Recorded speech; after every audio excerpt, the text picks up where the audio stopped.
بعده. اللهم صل وسلم على نبينا محمد صلى الله عليه وسلم. السلام عليكم ورحمة الله وبركاته.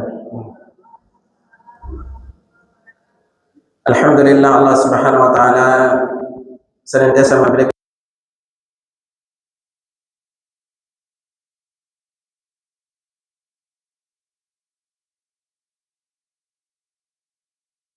semoga Allah Subhanahu wa taala senantiasa memberikan kita kemudahan untuk mengisi hari-hari kita bulan-bulan haram, dan kita termasuk yang keluar dari dunia ini dalam keadaan husnul khatimah. Jamaah sekalian, sebagai seorang muslim, di antara perkara penting untuk kita selalu ingat adalah bahwa apapun yang kita lakukan bisa menjadi bernilai ibadah di sisi Allah. Kalimat ini tolong diingat.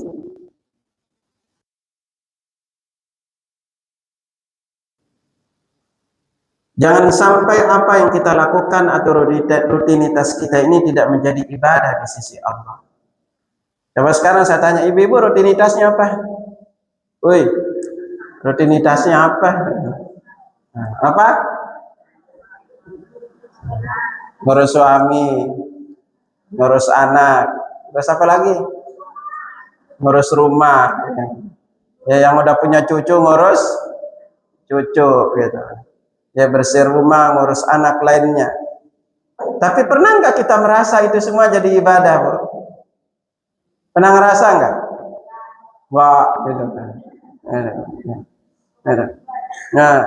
Nah, ini di titik tolaknya nih, gitu. Makanya kenapa kadang-kadang ibu aja ngurus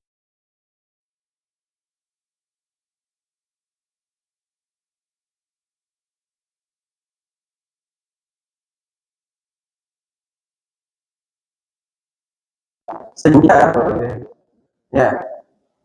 Nah, agar kita semua kita jadi ibadah.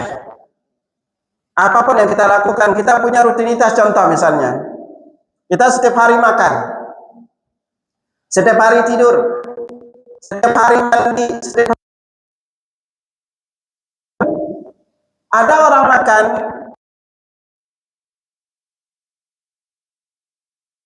ada orang makan selesai makan, dosa-dosa yang dulu Allah ampuni. Makanya bersyukurlah ibu yang sering makan.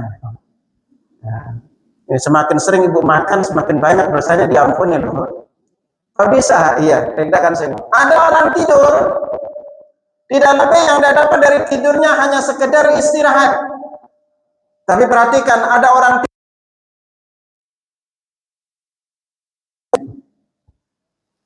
tidur, dia mau tidur, dosanya diampuni walaupun sebanyak buih di lautnya.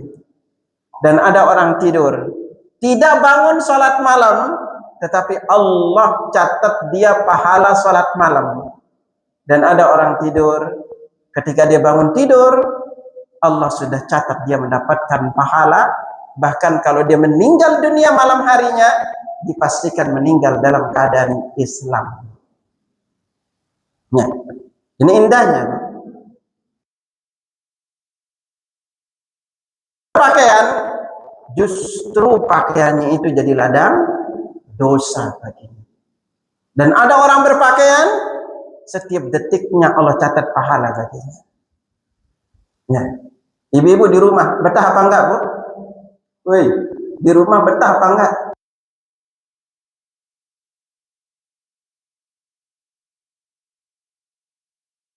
Kalau di luar nyaman, anteng gitu loh kan gitu. Ya, gitu. Ya. Bayangin ibu sekalian, ibu di rumah jangan pernah nggak nyangka, Bu. Diamnya ibu di rumah hanya menunggu suami, itu setiap detiknya dicatat pahala oleh Allah. Ya.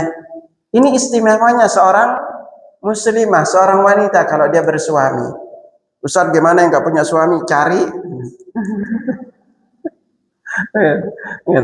Mari kita mulai yuk. Nah, di antara poin yang harus selalu diingat oleh setiap muslim apa? Jika apapun yang kita lakukan ingin Allah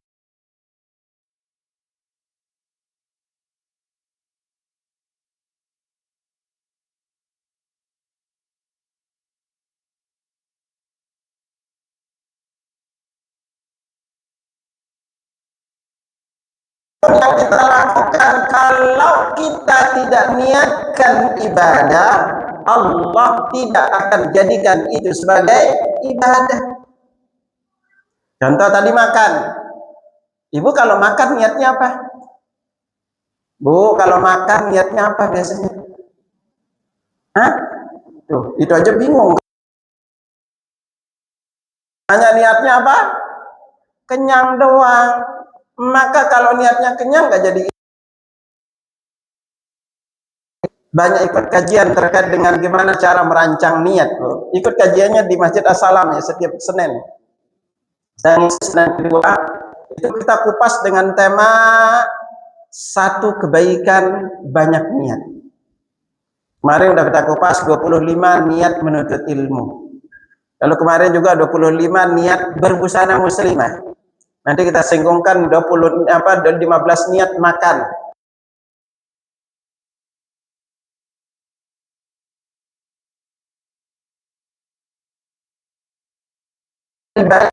Ibadahnya apa? Agar ibu sehat, kuat, ngurus suami, ngurus anak. Ibu kalau sakit ngurus suami rasanya apa?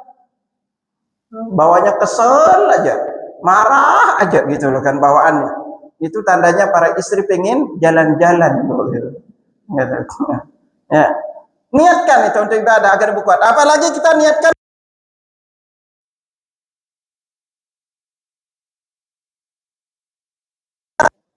di sini. Lalu yang kedua, niat yang harus ada apa? Ikhlaskan hati karena Allah.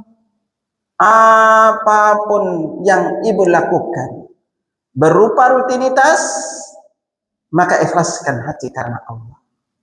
Ibu mah nyapu di rumah, jangan keselnya doang yang ada. Ya. Niatkan agar rumah bersih, sehingga suami pulang apa? Nah, senang. Ibu juga ketika mandi niatin. Itu kalau suami pulang apa? Suami senang, jangan suami pulang baunya asem. Udah bau dapur asem gitu kan. Niatkan untuk ibadah, maka di sini akan menjadi ibadah. Dan yang paling jadi titik kunci berikutnya apa? Apapun ibadah itu Allah tidak akan terima walaupun kita ikhlas jika tidak sesuai dengan contoh Nabi. Makanya berikutnya niatkan apa? Contohlah Nabi dalam setiap aktivitas yang kita lakukan. Kita ambil gampangnya contoh. Mari kita lihat satu contoh. Ayo. Contoh makan. Kalau kita makan hanya sekedar makan, maka dapatnya cuma kenyang. Ya. Bagaimana agar makan jadi ibadah? Maka lakukan ini. Apa? Satu. Niatkan jadi ibadah. Ya. Ikhlas lakukan karena Allah ibu makan. Dengan niat ibadah. Yang keduanya yang paling kunci Nabi. Contohlah Nabi ketika makan. Nabi kalau makan contohnya seperti apa? Satu. Gunakan tangan kanan. Ya. Jangan suka pakai tangan kiri, karena yang makan tangan kiri temannya setan itu. Ini ingatin tuh. Jadi jangan lupa menggunakan tangan kanan. Jadi ibu mengambil makanan dengan tangan kanan, niatin karena Nabi katakan kepada kita kulu washrabu biyaminik. Makan dan minumlah kalian dengan tangan kanan kalian. Karena syaitan yaqulu washrabu bishimali, karena syaitan itu makan minum menggunakan tangan kiri. Lalu jangan lupa sebelum makan apa dulu? Berdoalah. Doanya sebelum makan apa? Bismillah. Setelah makan apa? Pintar. Nah, boleh kita sebelum makan hanya baca bismillah. Ini pendeknya. Ya. Yang paling sahih riwayatnya sebelum makan hanya baca bismillah. Sebagaimana nasihat Nabi kepada seorang anak kecil yang ketika dia makan, sambillah, makanlah dengan baca bismillah, wa kul biyaminik, makan menggunakan tangan kanan, wa kul mimma yalik, dan makan yang terdekat darimu. Selesai makan, ada beberapa doa selesai makan. Pertama, yang paling gampang baca alhamdulillah. Karena Nabi sallallahu alaihi wasallam bersabda dari Bukhari dan Muslim, "Inna Allah la yarda 'anil 'abdi an ya'kula al-aklata fa yahmadahu 'alaiha, aw yashraba asy-syarbata fa yahmadahu 'alaiha." Allah itu redha kepada seorang hamba selesai makan dan minum membaca alhamdulillah. Ini yang paling pendek. Tetapi kalau mau selesai makan dosa-dosa yang dulu diampuni, bacalah doa ini. Dalam hadis diriwayatkan Imam Abu Dawud dan Tirmidzi dari Mu'adz bin Anas, Nabi sallallahu alaihi wasallam bersabda, "Man akala ta'aman faqal." Siapa saja yang selesai makan makanan, kemudian dia membaca doa. Apa doanya? Alhamdulillahilladzi at'amani hadza warzaqanihi min ghairi haulin minni wala quwwah. Anda dengar kan doanya? Ya Allah, kenapa apa? Kasihan di hari makan ini. Enggak hafal doanya. Benar enggak hafal doanya nih? Anak kirimin ya, biar ini. Jadi punya doanya apa? Alhamdulillahilladzi at'amani hadza wa razaqanihi min ghairi haulin minni wala quwwah. Lalu Nabi ujungnya mengatakan apa? Ghufira lahu ma taqaddama min dambi. Maka dosa-dosa yang dulu diampuni. Subhanallah. Anak kirimin siapa? Ya. Ibu itu siapa tadi? Hah? Yang undang siapa? Nah, Bu Salim. Saya kirimin ya. Ini doa yang sahihnya ini. Ya, kita pakai. Ustaz kok selama ini ada doa yang beredar di pasaran Ustaz? Gitu. Adapun doa yang selama ini gue pakai, doa yang sebelum makan bunyinya Allahumma barik lana fi ma razaqtana wa qina adzabannar, dan alhamdulillahilladzi at'amana wa saqana wa ja'alana muslimin. Doa ini diriwayatkan oleh Imam Tirmidzi. Imam Tirmidzi bertanya kepada gurunya Imam Al-Bukhari tentang hadis ini, maka beliau mengatakan hadza haditsun dhaifun, ini hadisnya lemah atau tidak sahih riwayatnya dari Nabi. Yang sahih ini setelah makan boleh baca alhamdulillah atau baca yang ini yang lebih gede pahalanya. Alhamdulillahilladzi at'amani hadza wa razaqanihi min ghairi haulin minni wala quwwah. Kata Nabi berlaku, ma taqaddama min dambi, dosa-dosa yang dulu diampuni. Coba sekali. Ibu makan berapa kali sehari? Hah? 3 apa 5? Itu. Semakin sering makan lebih sehat, Bu. Jangan banyak makan, tapi lebih sering. Sedikit-sedikit makan. Ibu makan selesai itu berhenti. Itu jangan pernah nunggu kenyang dulu, ya gitu. Ini baca doa ini berarti kalau kita makan 3 kali sehari, baca doa ini selesai makan, bayangin dosa-dosa kita yang dulu diampuni oleh Allah Subhanahu wa taala. Nah, ini potret ya. Potret ketika kita makan mencontoh Nabi sallallahu alaihi wasallam. Banyak sisi lain juga yang perlu kita contoh. Ketika kita makan, agar makanan kita ini salah satunya apa? Jangan menghina makanan. Dan kebiasaan Nabi sallallahu alaihi wasallam kalau beliau mendapatkan makanan anisyaha wa kalahu, kalau beliau senang beliau makan, kalau beliau nggak senang beliau nggak makan. Lalu berikutnya apa? Jangan lupa pilih yang halalan thayyibah.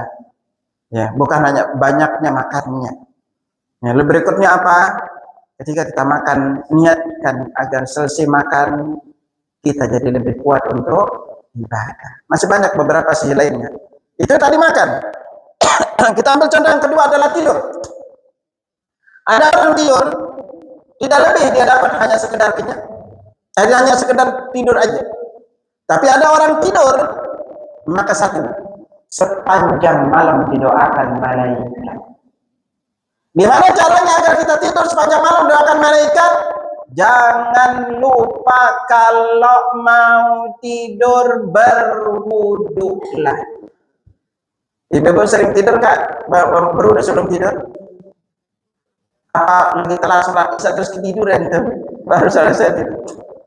Kadang-kadang jarang pada tidur wudhu, Bu. Ya. Nabi sampaikan pada kita dalam riwayat Ibnu Abbas, "Tahiru hajarasa taharakumullah." Sucikan tubuh-tubuh kalian, semoga Allah mensucikan kalian. Yabitu tahira. Tidaklah seorang hamba itu tidur dalam keadaan wudu, illa bata ma'hu fi syi'arihi malakun, melainkan di kain yang digunakan tidur atau apa yang nempel di tubuhnya ketika dia tidur itu ada seorang malaikat. La yanqalibu sa'atan minal lail, tidaklah dia membolak-balikkan tubuhnya di malam hari, illa qala, melainkan malaikat itu berdoa, Allahumma ighfir li 'abdika fa innahu bata tahira. Ya Allah, ampuni hambamu karena dia tidur dalam keadaan wudu. Itu kalau kita tidur wudu. Ustaz, gimana kalau tidur kentut? Wudu lagi. Ustaz, gimana kalau kita disentuh suami, wudunya batal apa enggak? Nah, disinilah, Bu. Kalau dalam mazhab Syafi'i maka wudunya batal. Kalau dalam mazhab Imam Ahmad wudunya tidak batal. Kalau dilanjutin batal. Ya. Jadi kalau disentuh aja, karena kenapa dalam riwayat Aisyah dijelaskan, Inna Nabi sallallahu alaihi wasallam qabbala ba'da nasaihi thumma kharaja ila salati lam tawadda. Nabi dalam riwayat Imam Abu Dawud dan Tirmidzi mencium salah seorang istrinya kemudian keluar salat tanpa wudu lagi. Kan itu se'adzim abadi ketika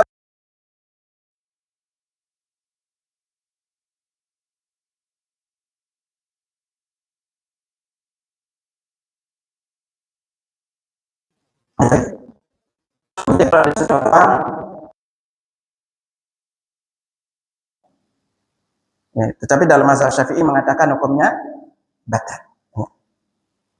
Nah, itu kalau kita tidur sepanjang malam kita doakan malaikat. Lalu yang kedua, jangan lupa ketika mau tidur berniatlah bangun salat malam. Kalau kita udah berniat bangun salat malam, lalu kita tidak sempat bangun salat malam karena ketiduran, Allah catat kita pahala salat malam. Karena Nabi sallallahu alaihi wasallam bersabda, "Man ata firasyahu wa huwa yanwi an yaquma yusalli min al-lail."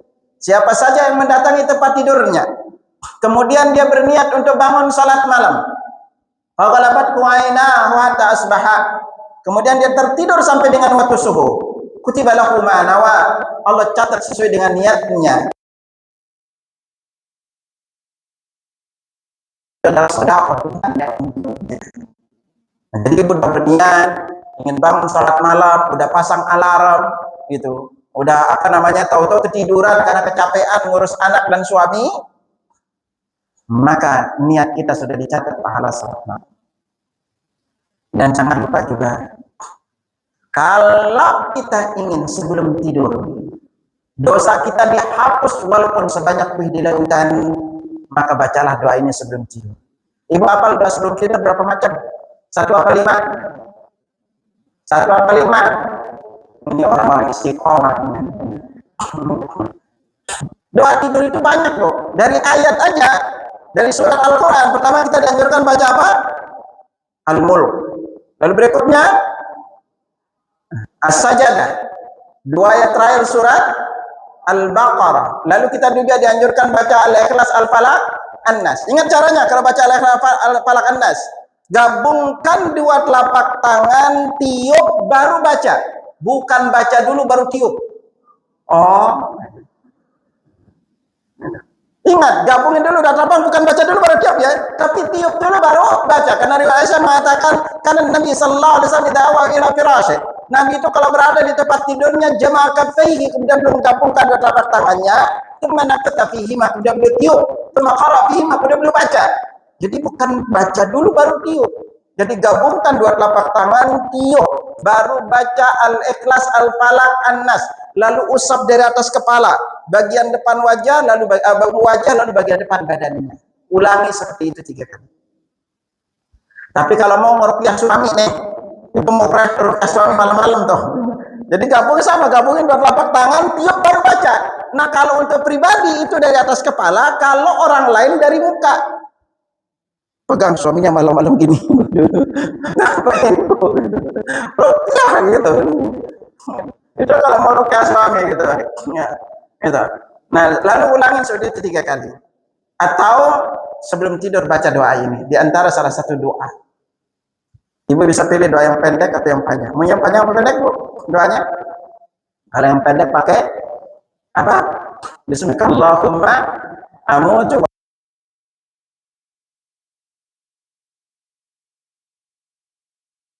Tidur kita mati. Mati dulu baru bangun. Nah, riwayat Bukhari Bismillahirrahmanirrahim amutu wahai. Tapi kalau apal doa ini, ibu dengar doa ini pasti apal ya. Sekali dengar. Ya. Nabi katakan man ata firasyahu. Man qala hina yuwa ila firasyahu. Siapa yang membaca ketika dia berada di tempat tidurnya. La ilaha illallah wahdahu la syarikalah lahul mulku wa lahul hamdu wa huwa ala kulli syai'in qadir. Apal apa enggak? Apal. Tapi ada tambahannya. Tambahannya apa? Yaitu la haula wala quwata illa billahil aliyil azim. Apal? Ada tambahannya lagi. Apa? Subhanallah walhamdulillah wala ilaha illallah wallahu akbar. Jadi kalau kita baca sebelum tidur, la ilaha illallah wahdahu la syarikalah lahul mulku wa lahul hamdu wa huwa ala kulli syai'in qadir. La haula wala quwwata illa billahil aliyil azim. Subhanallah walhamdulillah wala ilaha illallah wallahu akbar. Itu doang ya. Apa kata Nabi? Ghufira lahu gufirat khotoyahu wa in kanat mithla zabadil bahr. Dosanya diampuni walaupun sebanyak buih di lautan. Pernah baca doa ini enggak? Coba. Ibu apal doanya. Ya, tapi jarang dibaca. Apalagi kalau baca satu doa ini lagi. Apal apa enggak nih doanya? Enggak apal? Apa bingung?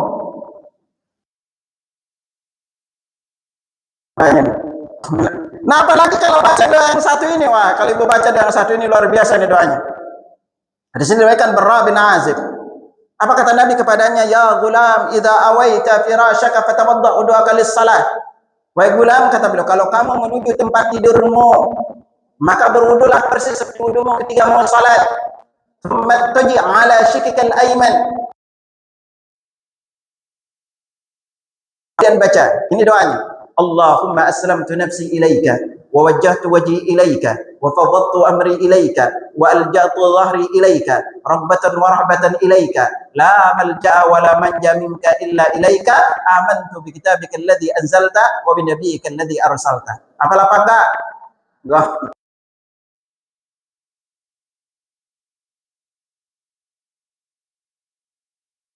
Fitrah. Kalau kamu meninggal malam harinya, kamu meninggal di atas Islam. Wa idza asbahta asabta ajra. Kalau kamu bangun tidur, sudah dicatat dapat pahala.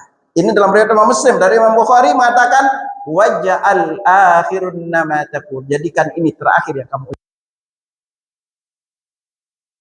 Inilah ketika kita mencontoh tadi. Jadi kalau kita tidur cuma tidur doang, ya udah dapatnya tidur doang. Tapi setiap ketika kita menjadikan ajak lalu rutinitas kita ini sebagai ibadah, maka dia akan menjadi bernilai ibadah di sisi Allah. Maka dari sini pentingnya sekali.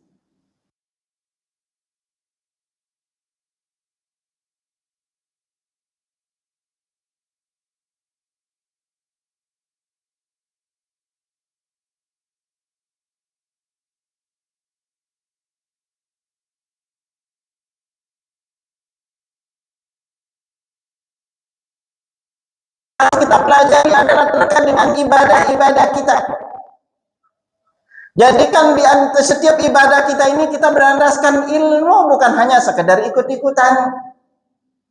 Makanya kalau ibu jamaah lihat, kita ini sebagai seorang muslim bisa mengetahui diri kita ini apakah kita termasuk di antara orang-orang yang Allah pastikan akan meninggal husnul khatimah.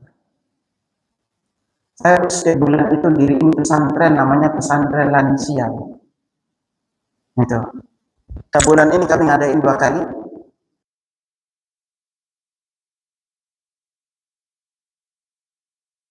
Seringkali di usia tua itu bingung ngapain. Apalagi suami udah tua, anak-anak udah jauh dari rumah, ya kan? Bengong di rumah, nggak tahu ngapain, lebih cepat mati. Nah, makanya salah satu yang kami anjurkan, berilmu lah.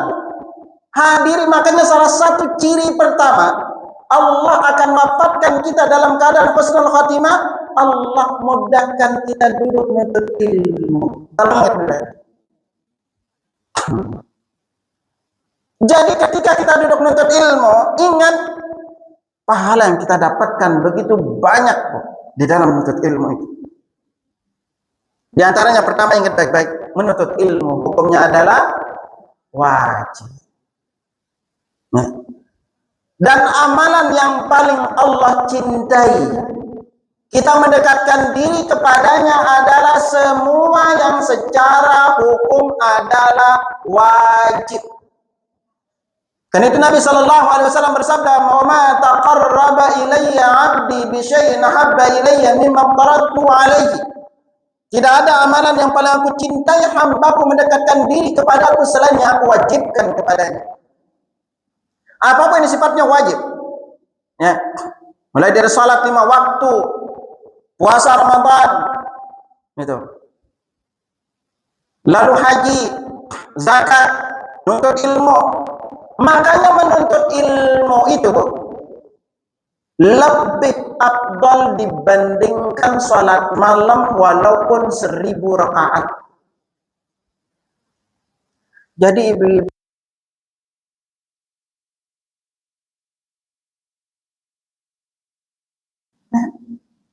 itu kalau emak-emak soalnya kalau nggak selonjoran nggak khusyuk, Bu. Dikit-dikit apa? Pegel kaki.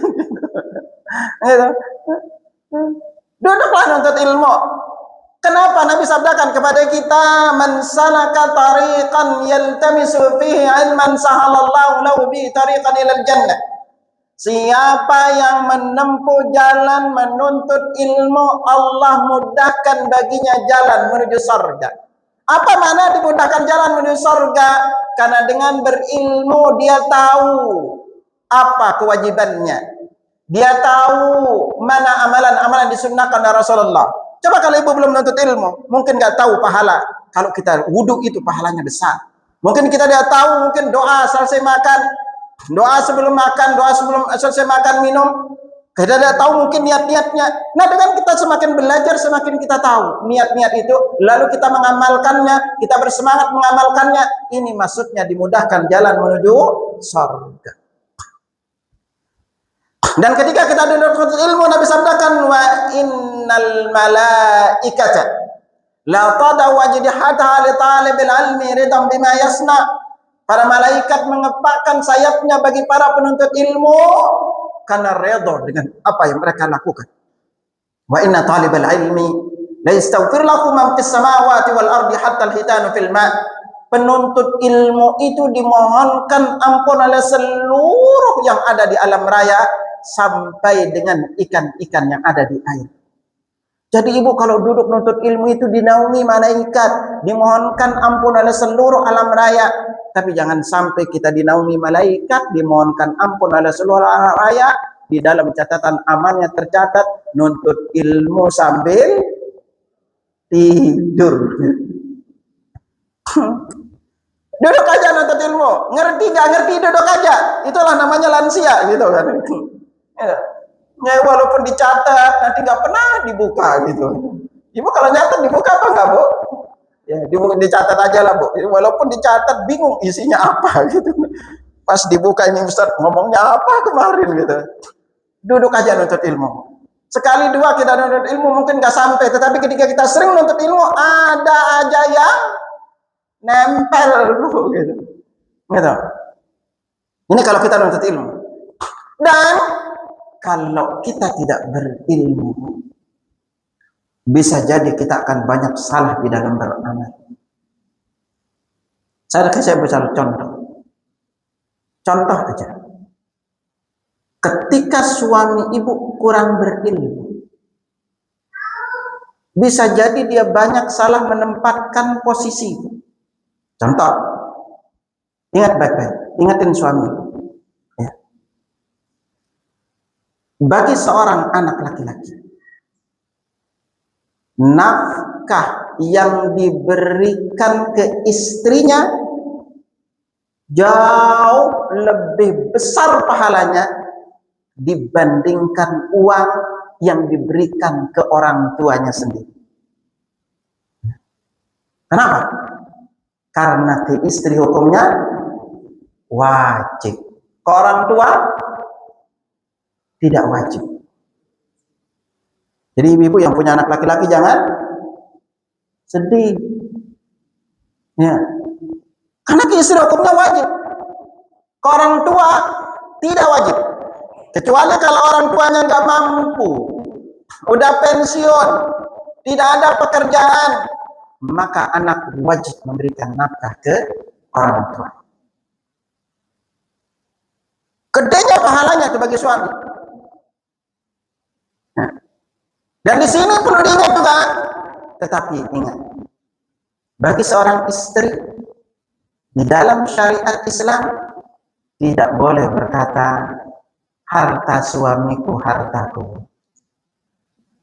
Ingat baik-baik ya, karena harta suami ibu milik orang tuanya. Itu baik. Jadi kalau orang tuanya pinjam duit, boleh tidak mengembalikannya. Tapi kalau anak pinjam duit, balikin apa enggak? Tapi yang sering ngembaliin siapa? Ini agar kita tidak salah nempatinnya. Dan ingatkan ke suami ibu juga. Ini yang gede pahalanya bu nih, bagi seorang suami. Mungkin bagi suami itu, ibu-ibu kalau belanja ke mall, belanja ke pasar, suka ditemenin suami apa enggak? Buru-buru kan? Buru-buru ditemenin suami. Suka ditemenin bu? Nah, alhamdulillah. Ingat baikkan, ingatin suami ibu. Seorang suami yang nemenin istrinya belanja, nemenin istrinya jalan-jalan, nemenin istrinya healing, itu Allah catat pahala lebih baik dibanding dia iktikaf di Masjid Nabawi sebulan penuh. Besar nih pahalanya. Makanya saya penting nemenin istri jalan-jalan sama belanja. Kemarin kita udah jalan-jalan, nginep dulu bu. Saya hampir setiap bulan itu rutin aja istri nginep. Karena kenapa bu? Seorang wanita itu, ibu-ibu nih, kalau suami ibu udah ibu ditemenin ke mall bu, lalu ibu ambil semua barang kebutuhan, lalu datang ke kasir, lalu suami lihat tagihannya, lalu suami bayarin, lalu istri tersenyum bahagia, itu amalan yang paling dicintai oleh Allah Subhanahu wa Ta'ala. Sederhana hidup ini. Karena bagi seorang muslim, keluarganya adalah ladang ibadah, ladang amal. Karena ingat baik-baik, wanita itu akan awet muda kalau sering lakuin dua. Apa itu? Jalan-jalan sama belanja. Jadi kalau mamanya pusing aja jalan-jalan udah bahagia. Kenapa? Karena ibu juga butuh jalan-jalan, benar nggak bu? Bawa pada jalan-jalan enggak? Ya, itu ke depan tembok, belakang tembok, kanan tembok gitu. Makanya kalau diajak jalan-jalan bahagianya luar biasa. Itu. Ya, ingetin suami ibu nanti biar sering diajak jalan-jalan, Bu. Ya. Ini ibadah, Bu. Jangan nyangka tuh suami mungkin enggak nyangka toh. Dia ngajak ke sini jalan-jalan enggak pahalanya gede. Karena kenapa membahagiakan istri bagi seorang suami itu pahalanya besar, Bu. Apalagi juga dibahagiakan orang tuanya. Ya. Udah nanti sering-sering minta diajak jalan-jalan sama suami ya. Itu pahalanya toh. Ustaz, kenapa seorang istri nggak boleh berkata harta suamiku hartaku? Sekarang kita lihat, Bu. Ibu-ibu, maaf nih kalau suami meninggal, ibu nggak punya anak, dapat berapa persen? Dapat berapa bagi warisnya? Woi, kalau tidak punya anak, berapa? Seperempat. Sisanya kemana? Orang tua sama itu kan. Kalau punya anak dapat berapa? Banyak apa dikit? Itu sisanya kemana tuh? Pasti ke keluarganya. Nah ini apa lagi ingat, makanya nggak boleh istri itu berkata gitu. Tapi syariat, Bu, tugas suami memberikan nafkah ke istri. Kalau kurang, minta lagi. Kalau suami pelit, ambil diam-diam. Syariat ngizinin, Bu, diambil diam-diam. Kalau suami pelit. Ya sekarang ibu di rumah, siapa yang nafkah dari mana? Lalu suami pelit, dan itu tanda suami gak ngerti, Bu. Dia menyangka, seringkali kadang-kadang suami itu sama fakir miskin baik, tetapi sama istri sendiri pelit. Ini yang kebalik, Bu. Nanti sama istri tetangga senyum, sama istri sendiri manyun, Bu. Kebalik lagi gitu loh kan. Subhanallah. Seorang suami apapun yang dia lakukan untuk istri, semuanya jadi ibadah. Malam-malam ibu dipijitin suami, pernah dipijitin suami apa enggak, Bu? Boro-boro. Makanya istri itu tolong ibu-ibu jangan suka ngomong sama suami di atas kasur, Bu. Suami ibu pasti tertidur, Bu. Karena bagi suami ocehan istri itu adalah dongeng, nina bobo gitu. Coba aja, Bu. Makanya jangan heran nanti nih, ibu lagi asik cerita terus suaminya udah itu. Makanya ngomonglah, saya itu dengan istri, Bu, itu rutin jaga apa namanya, sering kita makan sepiring berdua. Karena kesempatan ngomong itu pasti di meja makan, ngobrol gitu. Saya kalau pulang nih, bisa seharian saya nggak pulang, istri itu dari pagi tuh ngapain dengan anak itu cerita, Bu, tuh. Itu tahu-tahu apa, nasi habis saja gitu, dia belum makan gitu. Makanya kalau ibu ngomong itu suami makan aja, ibu ngoceh aja ngomong tuh nasinya habis saja gitu. Di sinilah, Bu, pentingnya kita berilmu. Ya, karena kalau enggak ibu akan salah tempat di dalam menempatkannya. Maka dari itulah seorang istri kunci surganya di mana, Bu? Suami ibu. Nah, makanya kalau ibu punya anak perempuan, siap-siaplah untuk ditinggalkan. Dia akan berbakti kepada suaminya. Dan berbahagialah kalau dia berbakti sama suaminya, karena orang tua juga dapat pahalanya. Nah dari sini kita belajar apa? Penting untuk memahami ini. Karena seorang istri capek setelah menikah kurang lebih 20 tahunan, Bu. Saya semakin ngerti. Kecapean istri itu berkali-kali lipat dibanding kecapean suami dalam mencari nafkah. Kadang-kadang suami itu kurang peduli, Bu. Ketika rambut istri rontok, itu tanda istri udah kurang nutrisi, Bu. Ya kan, Bu? Rambut rontok sono sini kurang nutrisi, Bu.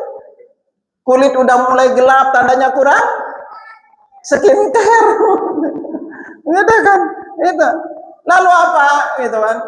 Kalau istri itu pingin kayak model, maka ingat itu butuh modal. Seringkali suami nuntut istri tampil ini, tampil itu, tapi tidak dibiayai. Ingetin suami ibu, beda uang makan dengan uang kebutuhan istri. Saya itu di rumah, Bu, agar istri itu sehat. Semua saya siapkan, mulai dari nutrisinya, skincare-nya. Itu beda loh uang skincare sama uang makan ibu. Ya uang makan ya, itu kewajiban suami. Ibu juga butuh kan. Gimana istrinya mau tampil baik kalau suaminya sendiri pelit?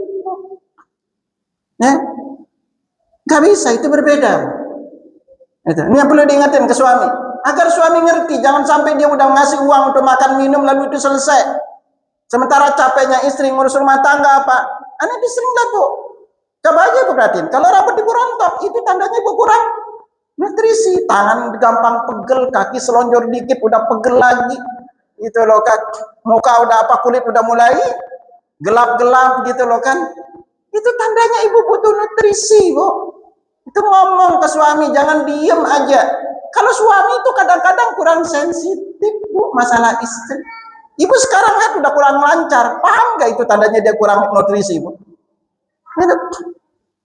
Ini kebutuhan. Ya. Makanya di sini penting untuk dipahami juga oleh suami. Gitu. Karena ini juga kita butuh ilmu. Nah, apalagi terkait dengan masalah kewajiban. Suami ibu, bantulah suami berbakti sama orang tua. Ya.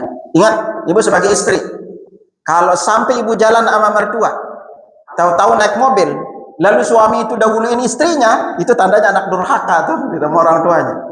Tetap harus duluin orang tuanya dulu, ya baru istri. Jadi sama juga kalau suami ibu nanti, ingat baik-baik ya, seorang suami tidak memberitahukan semua nafkahnya ke istri. Nah, kita mengerti, jangan nuntut nanti ke suami. Yang mana penghasilannya sini? Enggak, Bu. Bukan wajib.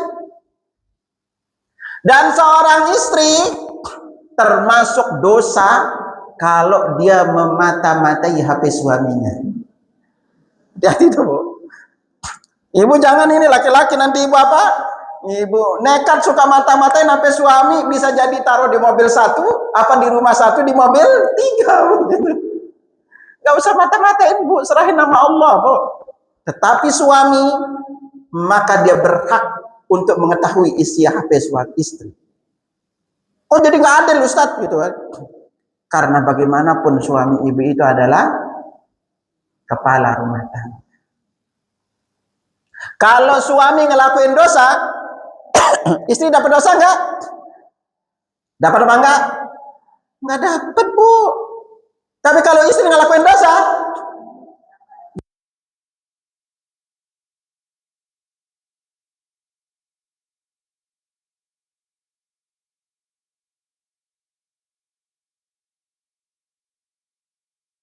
suami itu tanggung dosanya. Itu beratnya tanggung jawab suami.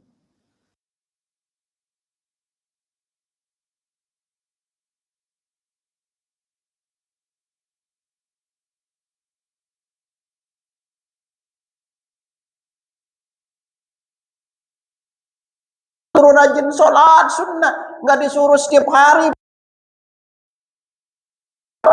Ibu hanya lakuin 4 aja, dijamin dipanggil dari 8 pintu surga, bebas masuk dari manapun maunya. Apa kata Nabi SAW? Idza sallatil mar'atu khamsaha. Kalau istri udah sholat 5 waktu. Gampang apa gampang? Gampang kan? Wasamat syahraha, puasa bulan Ramadan. Suruhnya Ramadan doang, Bu. Enggak disebut sholat sunnah banyak, enggak tahajud enggak disuruh puasa Senin Kamis enggak disuruh. Hanya suruh puasa wajibnya. Yang ketiga apa? Wa hasanat farjah. Dia jaga kehormatan dirinya. Dia tidak memasukkan laki-laki lain ke rumahnya, hatta ipar. Tolong ibu ingat nih. Enggak boleh ibu memasukkan ipar ke rumah ibu. Itu ketika suami enggak ada. Enggak boleh. Jaga kehormatan dirinya. Yang keempat, apa? Yang keempat, taat sama suami. Itu dirunutin tuh, Bu. Yang paling berat yang mana? Keempat. Itu di paling mudah tuh, dari sholat, lalu puasa, lalu jaga kehormatan, sampai taat sama suami. Hanya lakuin 4 ini doang. Apa kata Allah? Qilalah, dikatakan kepadanya, udkhulil jannah min ayyi babil jannati syi'ti, masuk surga dari pintu mana aja kamu. Jadi seorang istri, pintu surganya ada pada suami. Suami ibu, kunci surganya di mana? Orang tuanya. Maka dari sekarang bantu suami berbakti sama orang tua. Mending ibu bestian sama mertua itu. Ini sama mertua gontok-gontokan sendiri gitu kan. Nggak akur sama mertua. Gitu. Apalagi kalau mertuanya udah rada-rada usia, itu kan lebih bawel lagi, Bu. Ibu harus jaga dia. Karena banyak keluhan, Bu, dari para jamaah ya. Itu berbagai macam karakteristik mertua. Makanya kita sampai pernah membuat judul itu apa? Itu agar disayang mertua, gitu. Ya. Gimana kiat-kiatnya? Namanya salah satunya ibu berbaktilah, bantu suami berbakti sama orang tua. Ya, ibu hormatin mertua, itu. Dan salah satunya apa? Kalau mertua jangan maksain usulannya ke mantu. Itu yang menyebabkan mantu-mantu sekarang itu males tinggal sama mertua. Apalagi kalau mantunya rada-rada songong, nggak mau tinggal sama mertua tuh, gitu. Apalagi mantu-mantu sekarang belum tentu kadang-kadang kenapa pada malas tinggal sama mertua, karena mantu-mantu sekarang doyan jajan dikit-dikit rumah paket, gitu. Ini mantu ngabisin duit anak gua aja gitu loh kan. Tahu sekarang dikit-dikit goyang jari boy ya, udah nggak bisa masak tinggal goyang jari tuh, gitu. Datang paket-paket terus datang itu berarti makanya jangan heran Bu. Dan mantu ibu, tolong ingat, mantu ibu tidak punya kewajiban tinggal sama mertua. Jadi nanti jangan marah Bu. Kenapa sih mantu kamu tinggal sama mertuanya? Ya itu Bu, mantu-mantu sekarang pingin bebas ngurus rumah tangga Bu, pingin sendiri. Mertuanya kadang-kadang bawel cerewet Bu. Udah bawel cerewet lagi mertua. Apalagi kalau udah urusan anak, waduh. Tapi ingat nih Bu ya, seorang anak yang suka nitipin anaknya ke mertuanya, ke orang tuanya, ini ciri-ciri anak sulit mau nuntut ilmu. Kenapa gak nuntut ilmu? Kemana kena nuntut ilmu?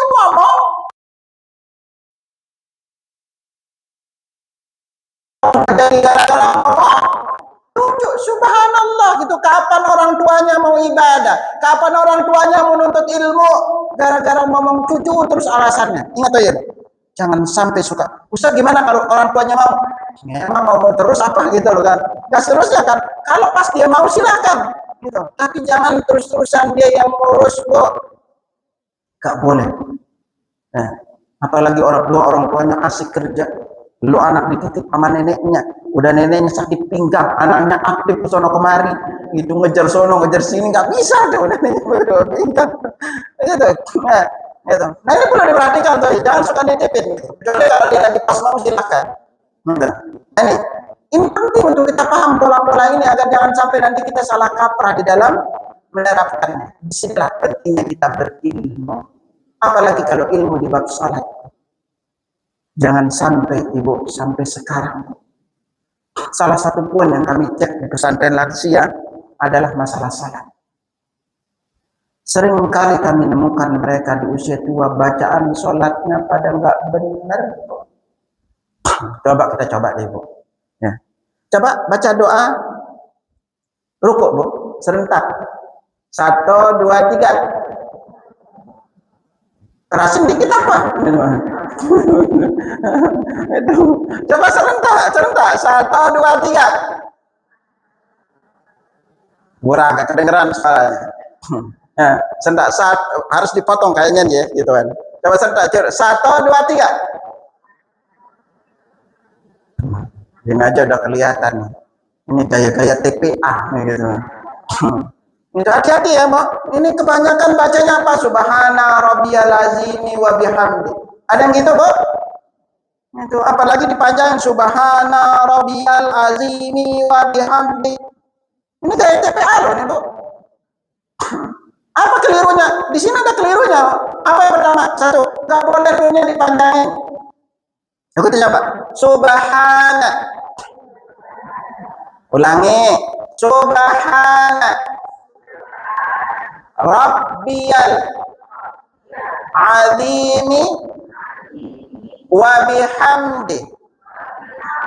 Subhana Rabbiyal azimi wa bihamdi.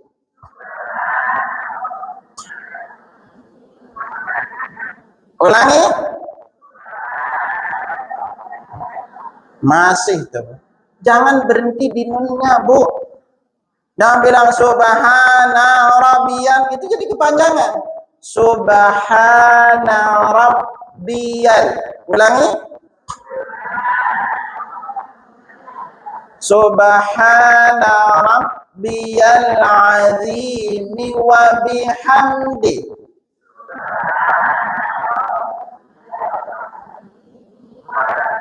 Jangan berhenti di mi-nya juga. Mi wa bihamdi juga. Oh, gitu.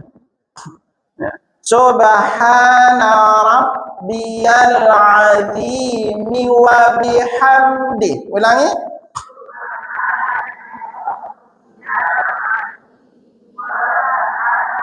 Lagi.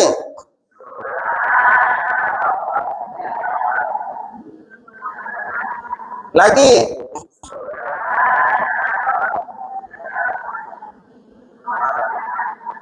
Ibu-ibu baca pelan apa cepat? Suara belakang, suara. Penyerotos saja bacanya gitu kan. Gitu kan. Nah, coba sekarang kita ulang ke doa sujud. Serentak doa sujud. 1, 2, 3.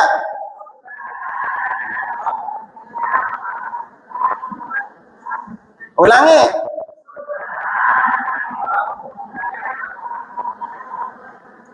Doa sujud ini bukan ruku. Nah, ulangi sekali lagi. 1, 2, 3.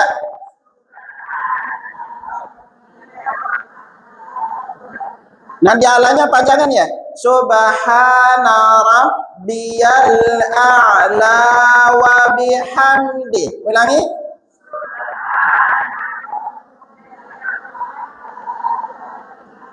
Lagi.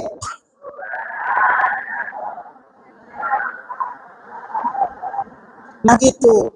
Coba sekarang tasawuf tahiyat. Serentak. Tahiyat. 1, 2, 3.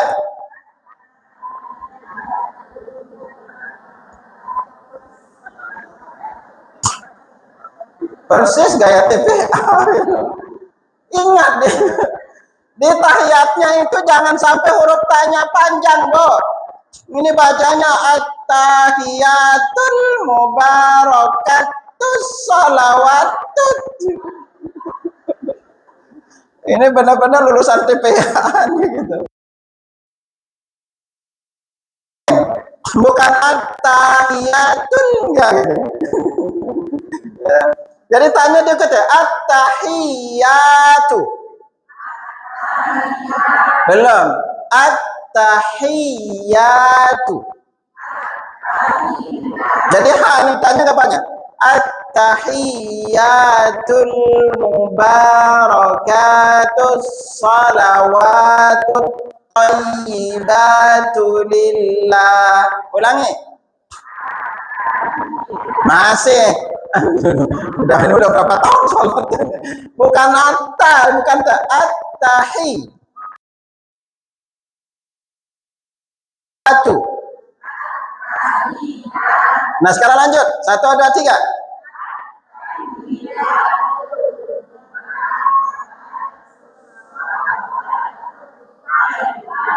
Nah ini semuanya panjang ya. Jangan at-tahiyatul mubarakatus. Ini panjang. Mubarakatus salawatut thayyibatu lillah. Nah ini Bu, karena kita hampir rata-rata ucapan-ucapan sehari-hari kita yang aslinya dari Arab ketika diubah ke Indonesia banyak yang keliru. Contoh aja Bu sekarang. Ya. Ibu kalau ketemu teman ucap salamnya gimana? Gimana Bu? Emang gitu. Pas ketemu assalamualaikum. Pas masuk rumah waalaikum. Ini hati-hati nih lamnya dipanjangin Bu. Assalamualaikum. Coba ulangin. Ini kalau ketemu dengan assalamualaikum. Anak-anaknya assalamualaikum. Hati-hati nih ya. Dia lah assalamualaikum itu harus dipasin. Apalagi yang paling sering keliru di lapas insya Allah. Ini ada 3 kalimat ya. Insya Allah. Ikuti. Insya Allah. Ulangi. Ulangi. Nah, itu baru artinya semoga Allah menghendaki terjadi yang diinginkan. Tetapi kalau sampai ibu pendekin mengatakan insya Allah, itu artinya aku menciptakan Allah.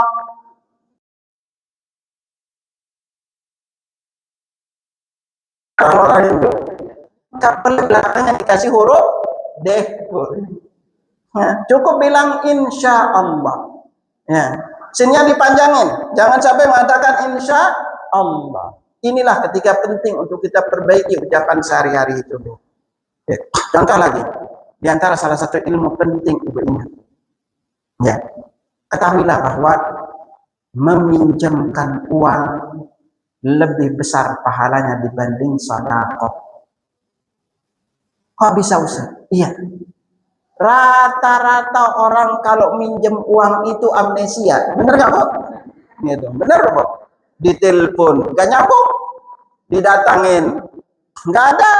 Pas ketemu, pura-pura nggak kenal. Pas ditagih, galakan dia, gitu. Makanya itu yang menyebabkan meminjamkan uang itu pahalanya besar.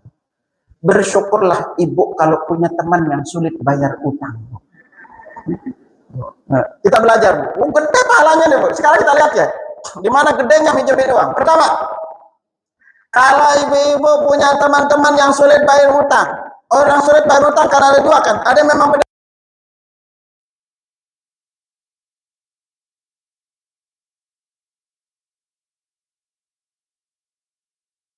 iman sebagai seorang pencuri. Pertama.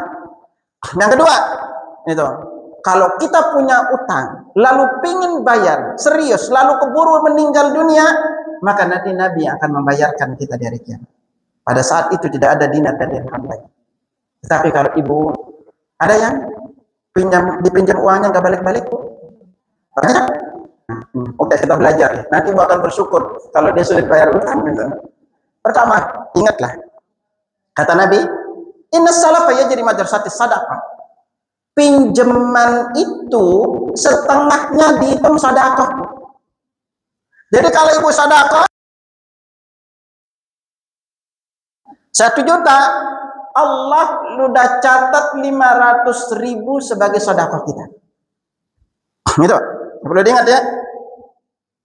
Yang kedua, di pintu surga sedekah itu tercatat pahalanya adalah 10. Sekali minjemin. Tetapi meminjamkan uang pahalanya 18. Yang lebih gede pahalanya di sini. Kalau dapetin orang lagi kesulitan bayar utang. Ibu datang ke dia, emang benar lagi sulit. Kalau kita lapang dada, ikhlas memberikannya, ibu ingat pahalanya. Nabi sabdakan kepada kita, man anzara mu'siran. Siapa saja yang memberikan penundaan pembayaran utang orang yang lagi kesulitan bayar utang. Ya benar-benar ibu tahu sulit bayar utang. Untuk makan aja dia sulit. Dan ibu ikhlas memberikan penundaan, apa kata Nabi? Falahu bikulli yaumin mitlu sadaqatun qabla an yahalad dain. Setiap hari dicatat sedekah sejumlah uang yang dia pinjam sampai dengan utangnya lunas.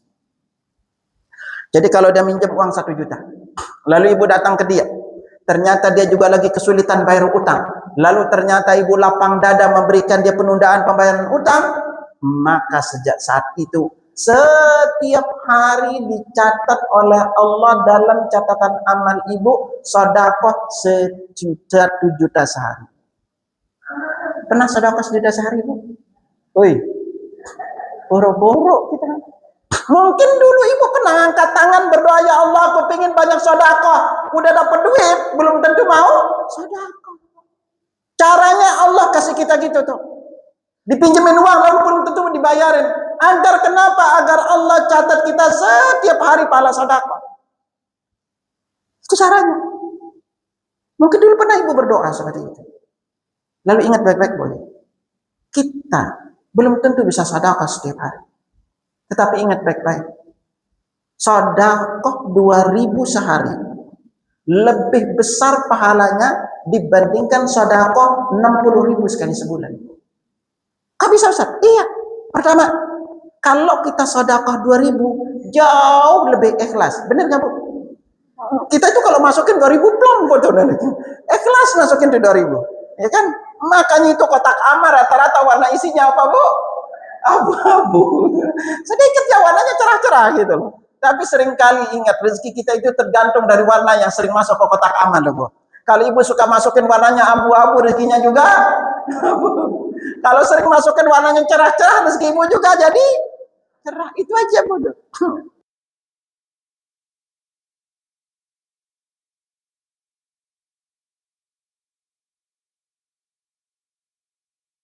Maka berarti setiap hari didoakannya.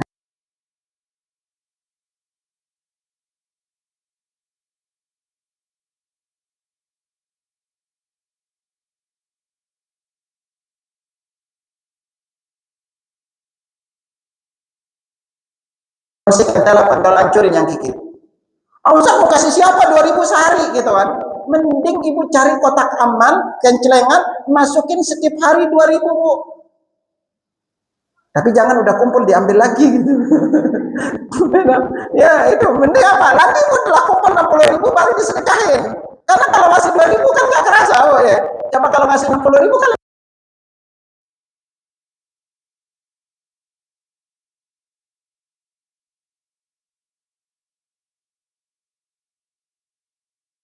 tiga adalah kata Nabi sedikit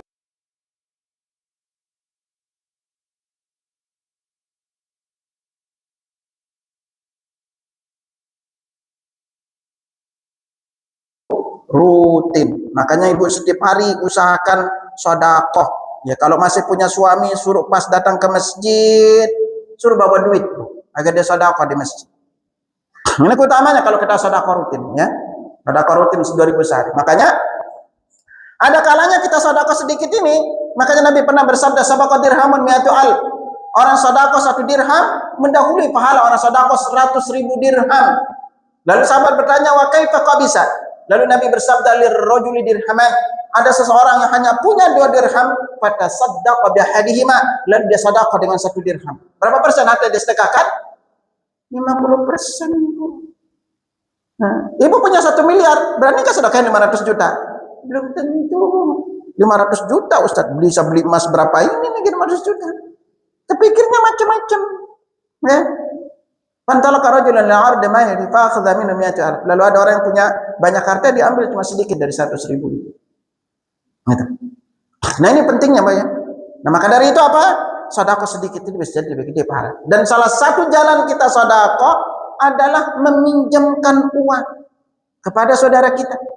Makanya anak ingatkan kintin kepada ibu-ibu. Kalau namanya uang sudah keluar dari rekening kita, maka salah satu di antara takdirnya akan sulit kembali. Ingat toh, makanya kalau uang kita udah keluar, jangan terlalu banyak berharap. Apalagi yang minjam itu keluarga. Ustaz gimana kalau ada yang mau minjam? Lalu saya punya duit, tapi nggak mau ngasih dia minjam. Mending bilang baik-baik. Apa bilangnya? Maaf saya nggak bisa pinjemin karena ada kebutuhan lain. Kebutuhan ibu kan banyak. Ibu belum beli emas kan kebutuhan juga. Ya mungkin ibu udah bayar apa namanya sekolah. Jangan bilang nggak punya duit. Ibu bohong.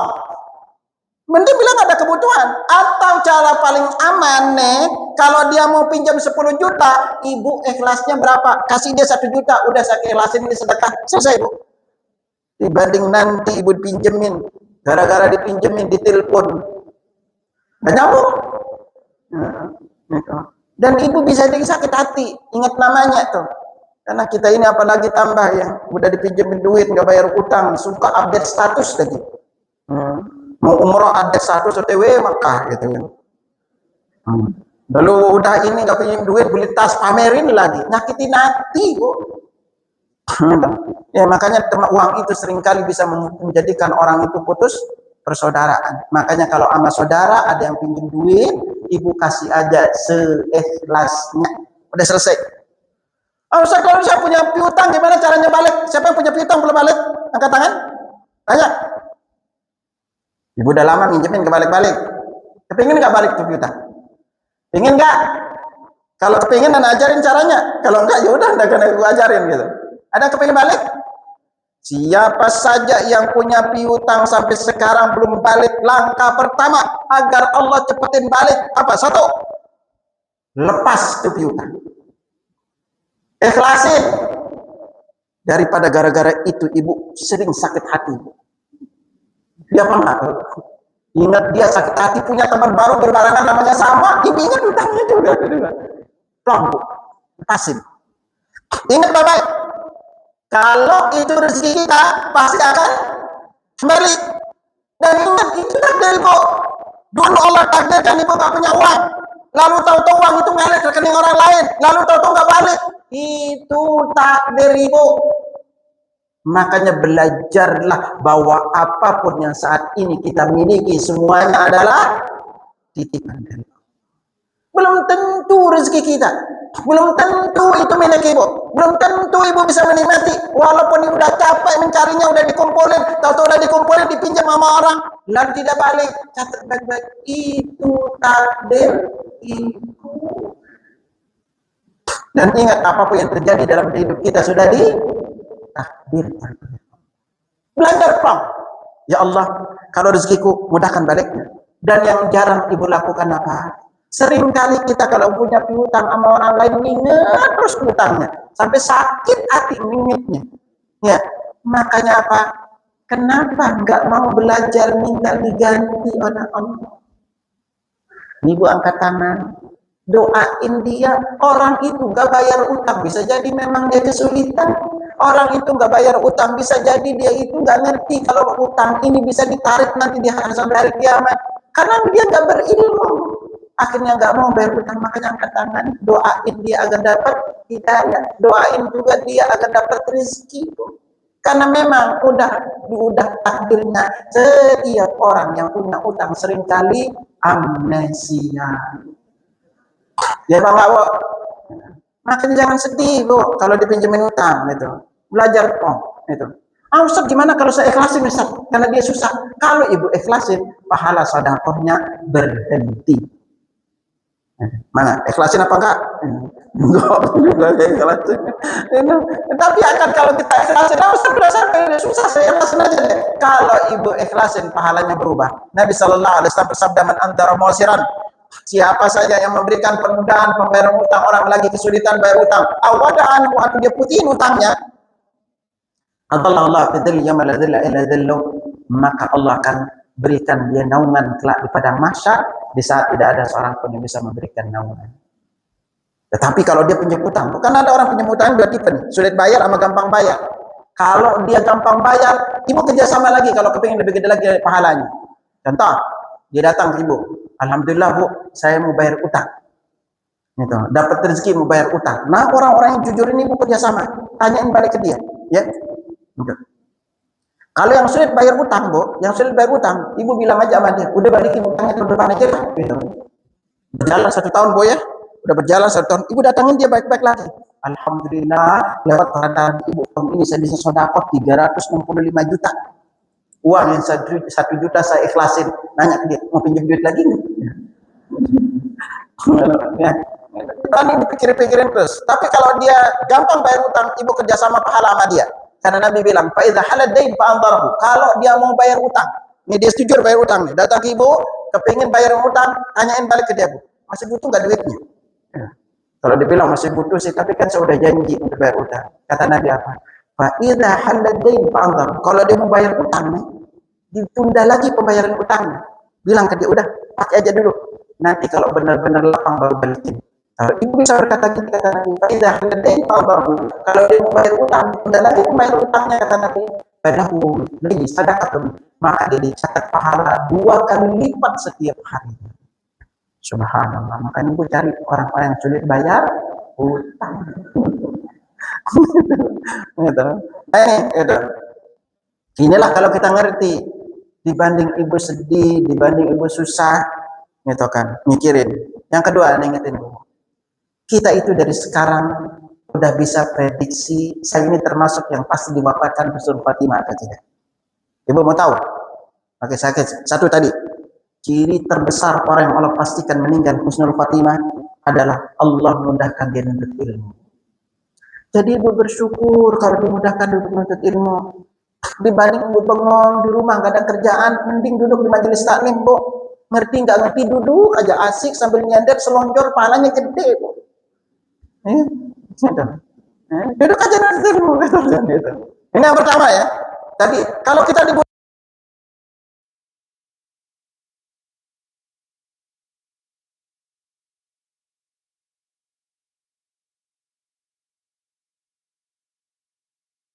biasa sholat di awal waktu. Ibu selalu ukur dari sini. Siapa saja yang suka sholat lalu sering bilang tar tar tar, masuk surganya tar juga. Pasti mampir di neraka dulu. Ibu mau mampir dulu apa langsung masuk surga? Serius?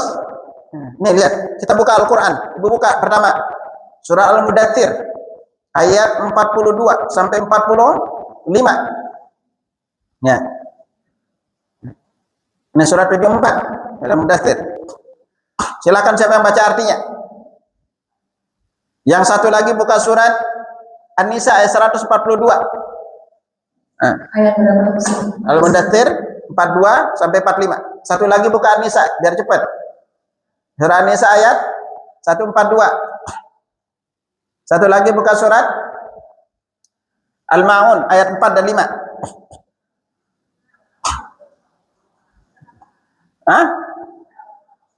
Al-Ma'un 4 dan 5. Surat 104 apa 104. Al-Ma'un itu 104. Silakan mulai dari Mudaththir dulu.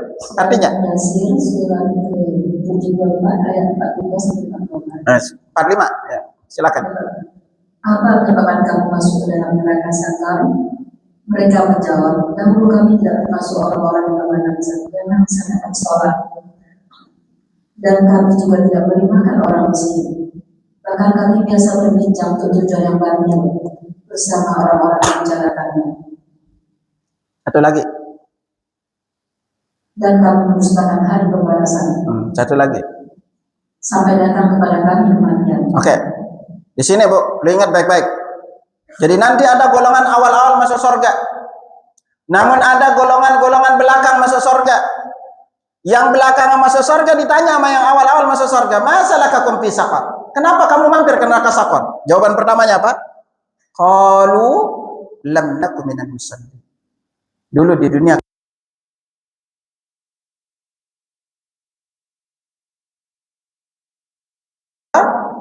salat.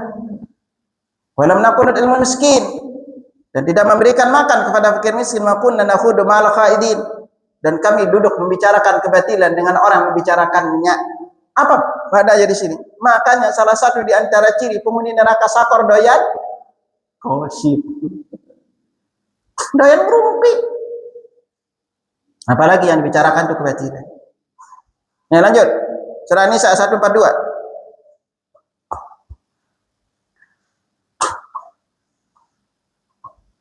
Surah An-Nisa ayat 142. Sesungguhnya orang-orang munafik itu hendak menipu Allah, tetapi Allah tidak menipu mereka. Apabila mereka berdiri untuk sholat, mereka lakukan dengan malas. Mereka bermaksud ingin dipuji di hadapan manusia, dan mereka tidak mengingat Allah kecuali sedikit sekali. Nah, di sini perhatikan. Di antara karakteristik orang munafik itu adalah malas sholat. Apa makna kalimat malas di sini? Yang Allah firmankan kepada kita, wa idza qamu ila sholati qamu kusala. Kalau mereka mau sholat itu kusala. Kusala jamak dari kata kasal.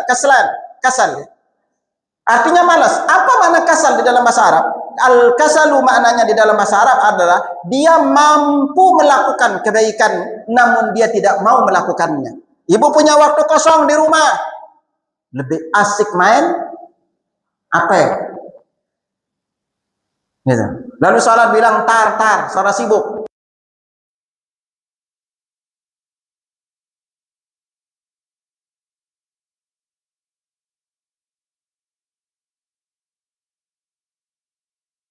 Tidak mau datang ke masjid. Makanya sering ingatkan kepada para jamaah, di antara ciri orang itu benci kepada Allah adalah apa? Malas salat. Kok bisa Ustaz? Sekarang saya tanya ke ibu, Bu, kalau suami ibu, apa rasanya ibu kalau duduk dekat orang yang tidak ibu senangin? Wih, apa rasanya kalau duduk dekat orang yang tidak ibu senangin? Satu, malas. Dua, bete. Tiga, apa lagi? Hah? Ingin pergi kan? Yang kesel toh sama dia. Makanya suami ibu kalau nggak betah dekat ibu, hati-hati tuh suami kalau nggak betah dekat ibu. Sekarang balik, kalau ibu mau ketemu dengan orang yang ibu cintai, apa rasanya, Bu? Pingin cepat-cepat. Bajunya mandi kan, duduknya sebelahnya betah gitu, pingin berlama-lama kayak dunia milik berdua, ya kan? Nah sementara kita tahu kalau sholat mau ketemu siapa? Ibu catat, kita sholat itu mau ketemu dengan Allah. Lalu ketika ibu sholat, ibu malas-malasan. Ketika sholat enggak betah, ketika sholat enggak bahagia, ketika sholat enggak mau berlama-lama, apa itu tanda kita cinta sama Allah?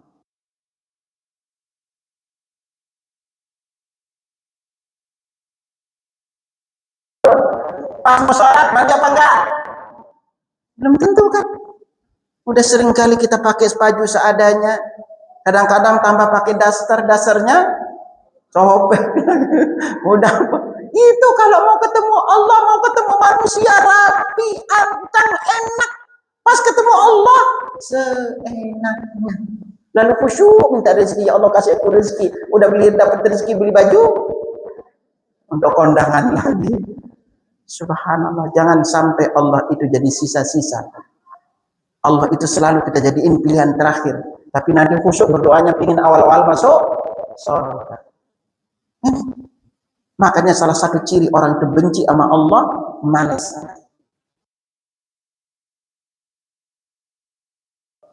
Ya, lihat lalu surat Al-Maun, surat 104 ayat 4 dan 5. Coba dibaca. Ini ayat pasti gua hafal deh. Bunyinya apa? Fawailul lil musallin. Artinya apa? Celakalah orang yang salat. Kalau kita berhenti ayat ini berarti orang yang salat itu celaka. Tafsiran celaka itu adalah ayat selanjutnya, alladzina hum an salatihim sahun. Orang yang lalai dari salatnya. Pertanyaannya, apa arti lalai?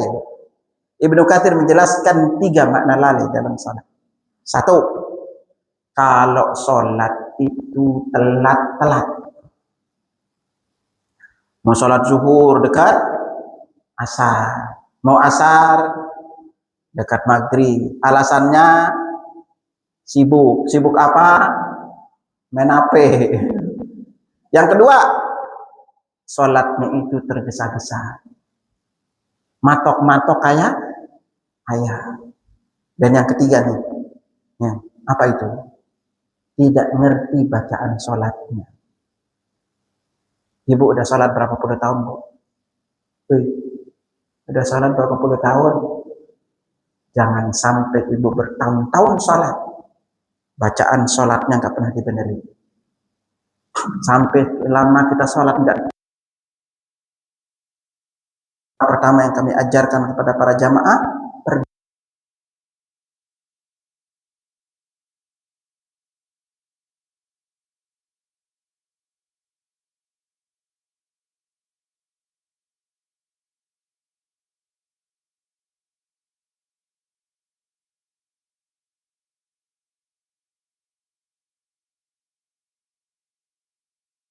baca puluhan tahun, nah jadi lihat, jangan sampai ibu udah puluhan tahun lama sholat, lama ikut taklim, bacaan sehari-harinya aja masih keliru. Kita dalam belajar itu ada namanya skala prioritas.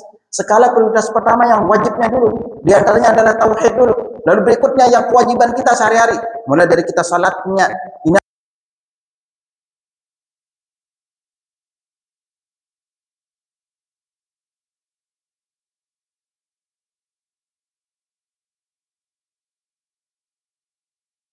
sholat berarti rukuknya yang benar gimana, sujudnya yang benar gimana. Ini penting, harus ada skala prioritas di dalam taklim, ya kan? Perbaiki dulu yang menjadi kewajiban kita sehari-hari. Wudhu kita seperti apakah wudhunya Nabi? Apakah kita sudah tahu Nabi itu wudhunya seperti apa? Lalu sholat kita, apakah tata gerakan sholat dan bacaan sudah selesai seperti apa yang dicontohkan Nabi? Mulai dari tahapan ini, nanti masuk ke sholat sunnahnya, terus gitu bertahap sampai nanti kita amalan sehari-hari yang kita lakukan itu paling tidak kita udah tahu seperti apa contoh dari Nabi Sallallahu Alaihi Wasallam. Karena ingat bos kalian, apapun ibadah kita dan kita lakukan, kalau tidak memenuhi 2 syarat ini, Allah tidak akan terima. Dan dua syarat ini adalah konsekuensi dari dua kalimat syahadat yang kita baca. Ketika kita mengatakan asyhadu an la ilaha illallah, konsekuensi kalimat ini, wa asyhadu anna Muhammad Rasulullah, masing-masing memiliki 4 konsekuensi inti. Yang pertama konsekuensinya la ilaha illallah, kita harus siap dan reda Allah itu Rabb kita. Makanya setiap hari kita baca raditu billahi rabb. Lalu konsekuensi yang kedua apa? Muhammad Rasulullah, kita harus terima dan reda Muhammad itu sebagai Rasul kita. Makanya kita mengatakan apa? Wa bi Muhammadin nabiyyan wa rasul. Ini reda kita. Lalu berikutnya, la ilaha illallah. Konsekuensi besarnya adalah kita harus terima apa isi Al-Quran sebagai panduan hidup kita. Harus terima tuh Al-Quran. Apapun isinya Al-Quran ibu terima. Kalau di dalam Al-Quran sudah dijelaskan bagian wanita itu setengah bagian laki-laki, maka ibu harus terima. Jangan sampai nanti ketika ibu membagi warisan dengan alasan, kan kasihan anak yang perempuan yang selama ini udah merawat aku kok dapatnya sedikit, sementara yang laki-laki itu bikin masalah sombong sama orang tuanya dapatnya lebih banyak. Enggak. Karena bagi warisnya itu sudah ditentukan oleh Al-Quran. Dan Muhammad Rasulullah, konsekuensinya kita harus terima hadis sebagai tuntunan hidup kita. Makanya kita contoh Nabi, makannya Nabi seperti apa, lalu Nabi itu berpakaiannya seperti apa, Nabi itu menyambut tamu seperti apa, Nabi menjelaskan tata cara kita hutang dan membayar utang seperti ini, harus kita lihat. Dan konsekuensi yang ketiga apa? Kita harus ikhlas ibadah karena Allah. Apapun ibadah yang dilakukan, ikhlaskan karena Allah. Makanya salah satu ciri kita kurang ikhlas di dalam beribadah kepada Allah adalah suka mengharapkan ucapan terima kasih. Contoh, ibu ada orang datang sama ibu, bu minta sedekah.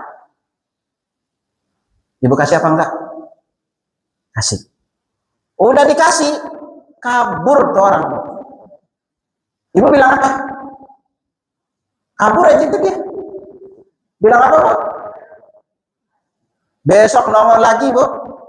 Bu, minta sedekah. Ibu ingat tuh orangnya kabur. Kasih apa enggak?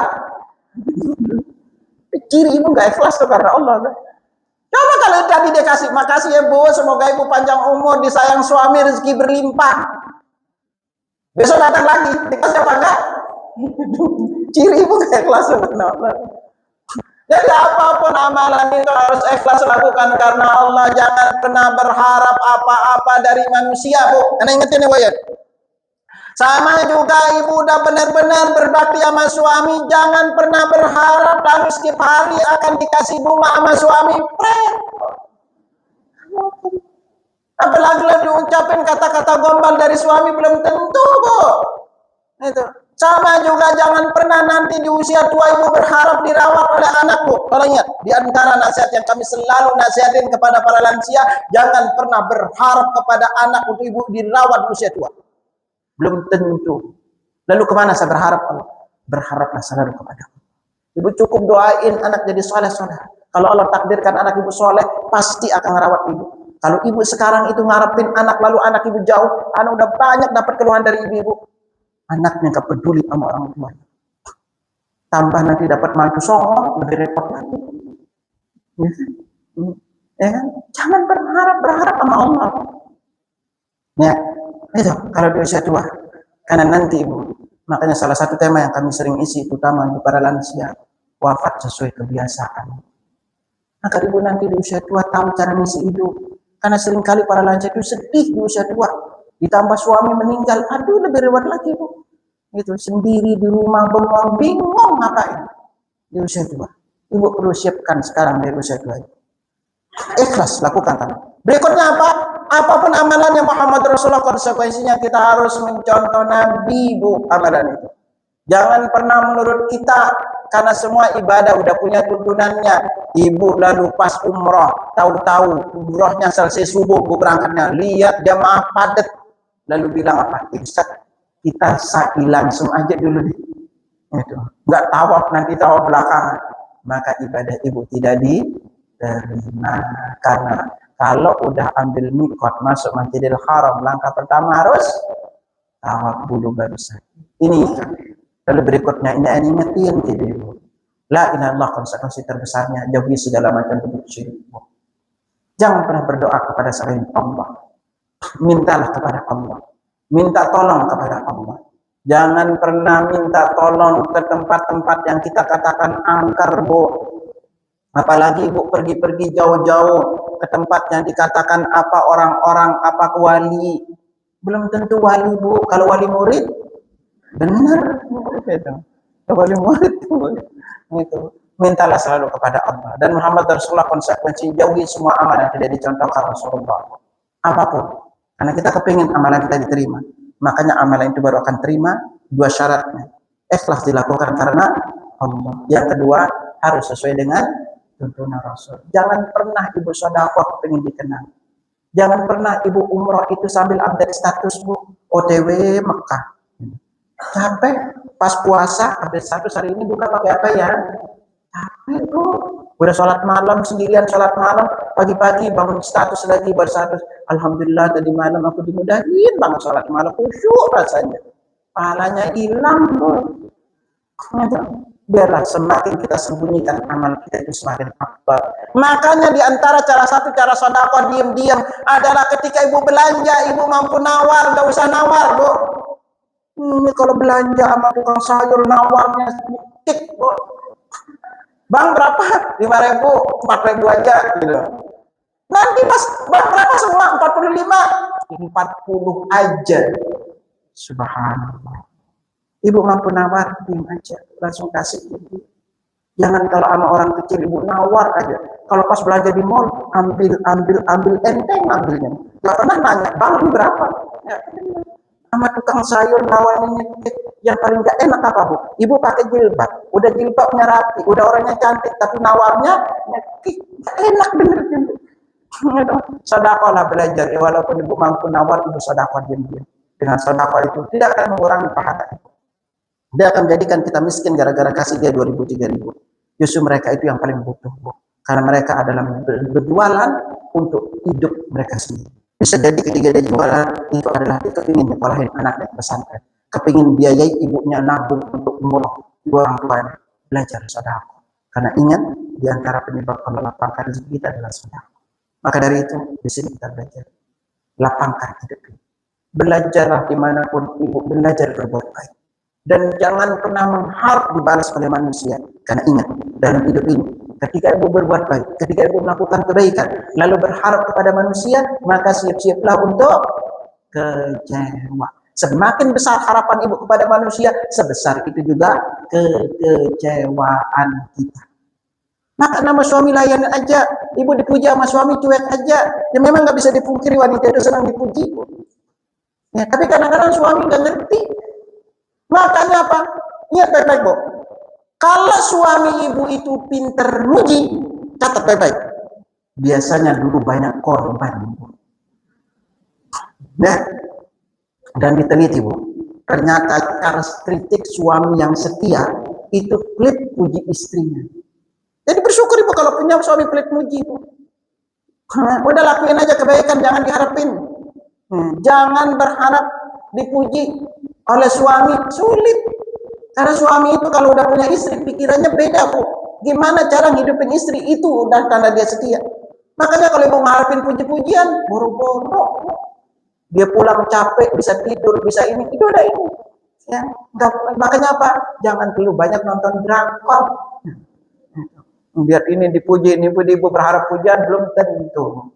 Maka dari itu, lakukan keluarga ibu, urus rumah tangga ibu dengan ikhlas, harapin karena Allah Subhanahu wa taala. Sambil berdoa, jangan lupa banyak berdoa. Rabbana hablana min azwajina wa dzurriyyatina qurrata a'yun waj'alna lil muttaqina imama. Surat Al-Furqan ayat 74. Ibu doain anak ibu agar Allah jadikan saleh-salehah. Rabbi habli minas salihin. Surat As-Saffat ayat 100. Ibu yang masuk usia 40, ini 30 apa 40, Bu? Dengan 40. Ibu-ibu yang udah 40 ke atas sering-sering berdoa dengan doanya Nabi Surat Nabi Ismail, surah Al-Haqqaf ayat 40 ayat 15. Rabbi auzi'ni an ashkura ni'mataka allati an'amta 'alayya wa 'ala walidayya wa an a'mala salihan tardahu wa aslih li fi dzurriyyati inni tubtu ilaika wa inni minal muslimin. Ibu yang punya anak dan punya orang tua, berdoalah dengan surat Ibrahim ayat 40-41. Bunyi apa? Rabbi ja'alni muqimas salati wa min dzurriyyati rabbana wa taqabbal du'a. Rabbana ighfirli wa li walidayya wa lil mu'minina yauma yaqumul hisab. Ibu doa orang tua pakai yang mana, Bu? Doa untuk orang tua pakai yang mana biasanya? Woi. Rabbi ighfirli wa li walidayya warhamhuma. Itu dapat duit di mana? Dapat doa di mana? Hah? Dapat doanya di mana? Dari TPA. Ini lulusan TPA nih gitu. Jadi ingat baik-baik, catat Bu, tidak ada satupun lapas doa bunyinya Rabbighfirli wa liwalidayya warhamhuma kama rabbayani shaghira. Enggak ada doa ini lapasnya. Baik itu dalam Al-Qur'an maupun sunnah Nabi enggak ada. Ustaz, kita belajar dari kecil di mana? Ibu, doa ini aslinya potongan 2 ayat. Silakan buka pertama. Potongan pertama. Buka surat 71 ayat 28. Surat Nuh ayat 28. Ya. Udah ketemu? Surat 71. Coba dibaca ayatnya.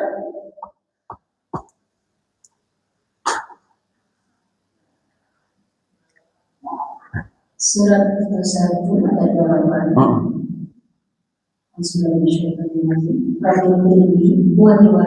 Udah cukup sampai sini tuh. Jadi potongan Rabbighfirli wal walidayya dari sini, Bu.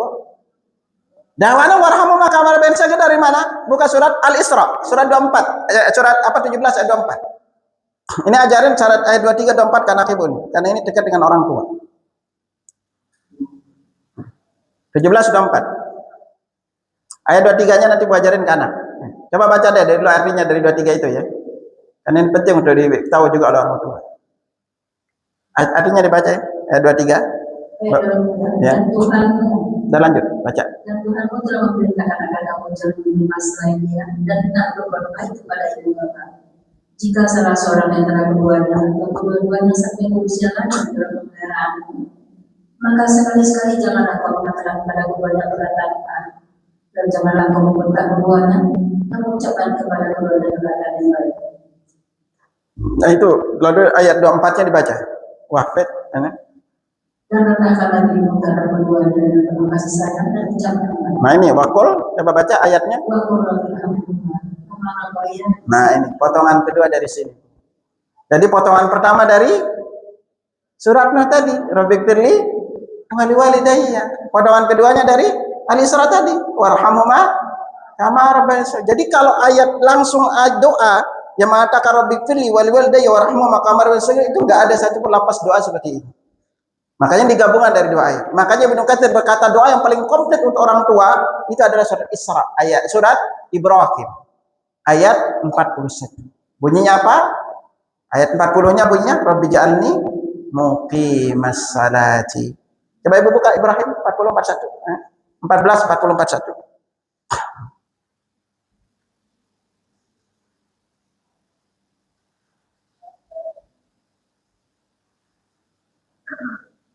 Surah Ibrahim surat 14 ayat 40. Rabbi ja'alni muqimas shalah wa min dzurriyyati Rabbana wa taqabbal du'a. Rabbana ighfirli wa liwalidayya wa lil mu'minina yauma yaqumul hisab. Nah ini Ibu sering-sering baca doa ini. Kalau Ibu yang udah punya keturunan dan punya orang tua masih hidup maupun udah meninggal dunia. Wa min dzurriyyati, ya Allah jadikan aku dan anak turunanku dan mendirikan salat. Rabbana taqabbal du'a, wahai Tuhanku terimalah doaku. Rabbana ighfirli wa liwalidayya, ya Allah ampuni aku dan kedua orang tua, walil mu'minina yauma yaqumul hisab, dan orang-orang mukmin kelak di hari pembalas. Ibu rajin-rajin baca doa ini. Tadi berdoaan ya, kalau ibu mau anak saleh salehah pakai surat As-Saffat ayat 100. Lalu kalau kita udah masuk usia 40 pakai surat Ibrahim, surat Al-Ahqaf surat 46 ayat 15. Surat Al-Ahqaf surat ayat 15 ini mirip dengan surat An-Naml surat 27 ayat 19. Mirip ya, bunyinya sama depannya Rabbi auzi'ni an ashkura ni'mataka allati an'amta 'alayya wa 'ala walidayya wa amala salihan tardahu.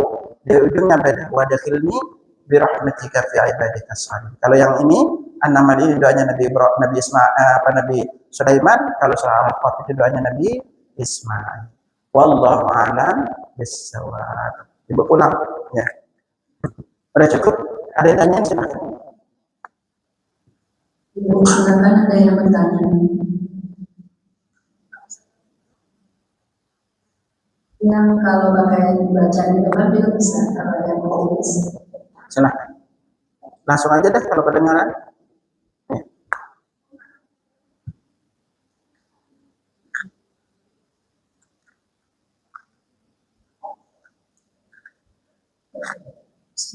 Assalamualaikum warahmatullahi wabarakatuh. Waalaikumsalam. Assalamualaikum warahmatullahi wabarakatuh. Anak punya 2 orang anak laki-laki. Mereka belum balik sekarang. Jadi kita ketika mengalami aktivitas main atau bareng-bareng main itu mereka seringkali misalnya melakukan aksi akurat. Tapi ada beberapa baca itu kadang sering sambung-sambung kita itu masih berapa.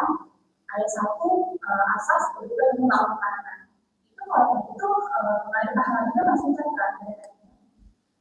Ya, bismillah. Kadang-kadang kan anak itu ketika kita membaca mana yang dia ingat. Kalau memang dia hafal, dia potongan ayat yang dia baca, ketika dia membacanya, insya Allah dapat pahala orang tuanya. Ya, tapi kalau dia baca itu urut, itu kan lebih utama. Ya. Jadi ketika misalnya dia surat-surat pendek yang dia baca, ingat anak itu kalau belum balik, apapun yang dilakukan oleh anak itu, maka orang tuanya langsung dapat pahala. Tetapi kalau dia balik, maka dia dapat pahala, orang tuanya juga dapat pahala. Tetapi kalau dosa, maka kalau dia belum balik tidak dicatat sebagai dosa. Tetapi kalau dia udah balik, orang tuanya bisa dapat dosa, bisa enggak. Kalau orang tuanya selalu mengingatkan, maka dia tidak dapat dosanya. Tapi kalau dia melakukannya diam-diam, sementara orang tuanya sudah mengingatkannya, maka anak itu tanggung dosanya. Tapi kalau orang tuanya tidak mengingatkannya, maka orang tua yang tanggung dosanya. Ya, jadi alangkah lebih baiknya sambil diarahkan kalau dia mau baca itu baca lebih lengkap ya. Ya, surat juz 30 yang pendek-pendek itu bisa dia baca. Ya, wallahu a'lam bishawab. Ya, silakan. Tadi kita sampaikan kalau seandainya istri yang menceritakan suami itu kan dosa besar. Iya. Tapi kalau misalkan suami itu gimana Ustaz? Apa? Satu. Pertama gitu. Kalau nggak ada masalah, suami nggak akan takut taruh HP-nya. Ya, saya itu Bu, dari rekening nomor PIN itu saya tahu. Ya, makanya kalau dia apa mau transfer aja. Karena wanita itu kalau ditransferin duit itu bahagia Bu. Ya apa enggak Bu? Ya, dia transferin sendiri. Nggak akan ada masalah taruh HP ini. Tapi kalau suami udah mulai apa, satu kalimat Bu, Anda ingetin ya. Kalau suami ibu tiba-tiba doyan dandan, hati-hati aja. Ya. Kalau dia nggak punya sesuatu di luar, dia biasa. HP mau dilepas dia tidak akan apa-apa. Dan belajarlah percaya sama suami. Kadang-kadang laki-laki itu nggak, kalau dia nggak ada apa-apa dia nggak akan marah.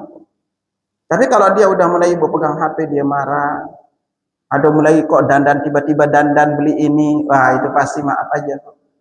Ada sesuatu di luar. Anda ingetin satu kalimat, ibu ingat di laki-laki. Anda ngomong laki-laki ini, ya. Gitu. Satu, di antara ciri suami ibu itu masih cinta, dia masih tetap minta jatah setiap minggu. Kalau laki-laki itu secara normal, lalu dia jarang hubungan suami istri, Bu. Pertama, dia punya di luar. Kalau dia jarang, Bu, dia punya di luar. Karena laki-laki itu kalau dia normal setiap minggu itu, dia akan normal itu minta 2-3 kali seminggu. Kalau jarang, maaf Bu, saya udah kelola klinik udah di 15 tahun. Kami sering menemukan laki-laki kalau jarang hubungan suami istri, 2 tahun berikutnya itu kena jantung, stroke, diabetes. 2 tahun berikutnya. Jadi jangan salahin kalau suami ibu itu sering minta. Karena laki-laki itu kesehatannya itu dihitung dari seksual. Yang ketiga, dia itu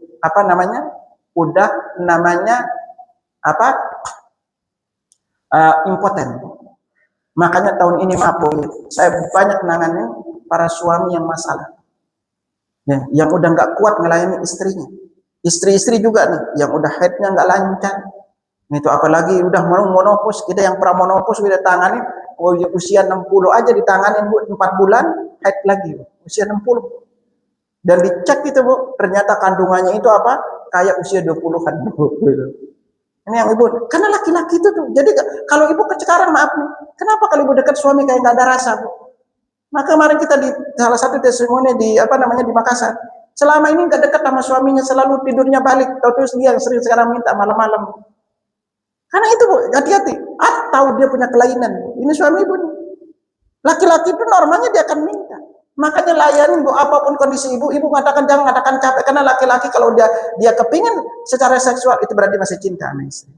Tapi kalau dia udah jarang, itu udah enggak. Itu laki-laki. Makanya layanin suami ibu sebaik-baiknya. Ya nggak apa-apa, jangan malu minta sama suami. Kadang-kadang wanita itu lebih malu. Tetapi kalau suami ibu normal, Bu, maka dia akan sering minta. Karena ini kebutuhan. Laki-laki itu kalau seksualnya nggak ditangani, stres, Bu. Uring-uringan. Makanya sampai Nabi juga, kalaupun ibu di dapur, kalau minta lepas dapur, layanin suami. Gimana kalau gosong, matiin gitu dulu. Gitu. Karena kalau dia udah nggak mau, hilang tuh rasa itu. Kalau dia udah lagi mau, lalu ibu nggak layanin, bilang capek-capek, hilang. Kalau dia udah sering ibu nggak layanin, daripada akan mengecewakan ibu, mungkin dia bisa melakukan yang lain. Bersyukurlah kalau suami itu jarang minta. Makanya maaf, tahun ini kami banyak menangani. Karena udah sering kita melayani, istri minta cerai gara-gara suami. Suami minta cerai gara-gara nggak bisa dilayani oleh istri. Karena bagi dia istri udah nggak ada rasa. Hati-hati ibu juga udah rasa. Karena ibu kalau udah masuk usia 50 itu sering rasanya hilang. Itu yang menyebabkan maaf laki-laki itu, Bu. Kalau mudah perceraian itu, saya banyak nanganin perceraian, Bu. Perceraian itu jadi di usia 50 ke atas loh, Bu. Karena kenapa usia 50? Karena wanita kalau namanya usia 50 ke atas, hormon wanitanya turun, hormon laki-lakinya naik. Makanya wanita kalau usia 50 ke atas, itu lebih nyaman di luar, Bu.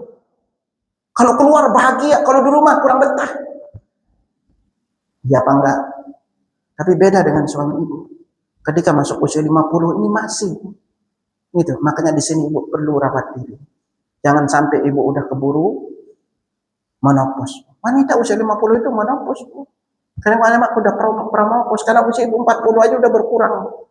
Makanya ibu maaf gitu, kalau ada yang masalah dari sisi kesehatan wanita, silakan ibu bisa konsultasi. Kalau ibu ada masalah dari kesehatan suami, itu silakan. Karena kami banyak berbareng menangani masalah ini. Maaf, gara-gara itu terjadi banyak perceraian. Dan itu diantara penyebab terjadinya banyak perselingkuhan di usia 50. Ya, karena kami di klinik secara khusus spesialis nanganin itu. Silakan nanti suami ibu yang masalah atau ibu yang udah punya keluarga, kok Ustaz saya lama nggak punya anak, berbarengan bisa banyak bantu teman-teman yang kesulitan punya anak. Dan ibu-ibu yang udah menopause, silakan kalau mau lebih sehat, yang udah menopause kepengennya lagi kasih kabar aja. Kami nanganin konsultasi.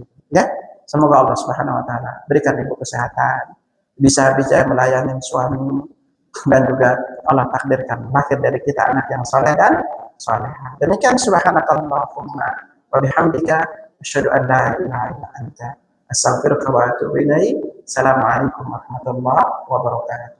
Waalaikumsalam.